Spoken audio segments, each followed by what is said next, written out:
नमस्कार मित्रांनो, आपल्या यूट्यूब चॅनलवरती तुम्हा सर्वांचं पुन्हा एकदा स्वागत। सातारा जिल्हा परिषद निवडणुकांनंतर महायुतीतील अंतर्गत वाद आता टोकाला पोहोचला असून संतप्त झालेल्या शिंदेंच्या मंत्र्यांनी थेट राजीनाम्याची धमकी दिल्याची माहिती समोर येत आहे। साताऱ्याचे पालकमंत्री शंभूराज देसाई आणि इतर शिवसेना मंत्र्यांनी उपमुख्यमंत्री एकनाथ शिंदे यांची भेट घेऊन आपली तीव्र नाराजी व्यक्त केली आहे।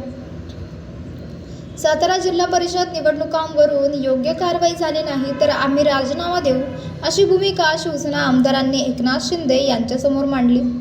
सातत्याने आमची गळचेपी होत आहे, यावर बोलले पाहिजे अशी मागणी देखील शिवसेना आमदारांनी केल्याची माहिती सूत्रांकडून मिळत आहे। शिवसेना मंत्र्यांची नाराजी पाहून मुख्यमंत्री एकनाथ शिंदे यांनी अत्यंत महत्त्वाची भूमिका घेतल्याची माहिती मिळत आहे।